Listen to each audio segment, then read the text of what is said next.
આણંદ ખાતે national programme for health care of the elderly દ્વારા વયોવૃદ્ધ લોકો માટે રાષ્ટ્રીય આરોગ્ય સંભાળ કાર્યક્રમ યોજાયો। સમગ્ર પ્રોગ્રામ આરોગ્ય અને પરિવાર કલ્યાણ વિભાગ ગુજરાત રાજ્ય દ્વારા યોજવામાં આવ્યો હતો, જેમાં વૃદ્ધોમાં સામાન્ય રીતે જોવા મળતી આરોગ્યલક્ષી સમસ્યાઓ અને તેના નિરાકરણ માટે વિવિધ દવાઓ, શારીરિક ચિકિત્સા અને લાંબા ગાળાની સારવારની જરૂર જણાય છે કે કેમ તે વૃદ્ધ લોકોની જરૂરિયાતો માટે આરોગ્યલક્ષી પ્રણાલીઓની ગોઠવણ કરવી, વૃદ્ધોની સાર સંભાળ માટે વોકર લાકડી આપવી અને આંતરિક ક્ષમતા ધરાવતા અન્ય સહાયતા કરવી।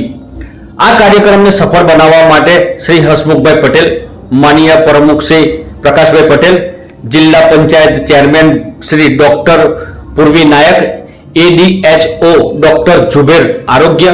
ડોક્ટર ધ્રુમિલ આરોગ્ય, doctor Dharmendra Patel, ENT doctor Sanghani સાહેબ, ઓર્થોપેડિક ડોક્ટર ફરહાન મહેમદ, આંખ તેમજ આણંદ લઘુમતી મોરચાના મહામંત્રી ફિરોજ મોગરિયા અને ચીના કાકા એ હાજરી આપી પ્રોગ્રામને સફળ બનાવ્યો હતો।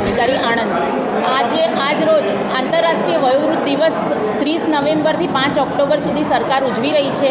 અને અમારા માનનીય જિલ્લા વિકાસ અધિકારી શ્રી સાહેબ અને કલેક્ટર સાહેબના ખાસ ડિઝાઇન કરેલા પ્રોગ્રામમાં આણંદ જિલ્લામાં આપણે દરેક આપણા 22 લાખની પોપ્યુલેશને 2.5 લાખ જેટલા વયોવૃદ્ધ વસેલા છે, તો એ બધાનું ડોર ટુ ડોર જઈને સ્ક્રીનિંગ થશે અને એ દરેકને જે પણ સુવિધાઓની જરૂર હશે, આમ તો અમારો રેગ્યુલર પ્રોગ્રામ છે જ national programme for health care, તો એમાં અપાશે। અને આજે જે ખાસ કેમ્પનું આયોજન થયું છે આણંદ તાલુકાના, એમાં અમે ENT સર્જન, ઓર્થોપેડિક સર્જન, ઓપ્થેલ્મિક સર્જન તેમજ સાયકેટ્રિક દરેકને બોલાવેલ છે અને દરેકની તપાસ થઈ અને એમને જરૂરી બધી જ માહિતી મળશે અને માર્ગદર્શન મળશે। તો અમારા કાર્યક્રમને સફળ થાય એવું અમે ઈચ્છીએ। Thank you.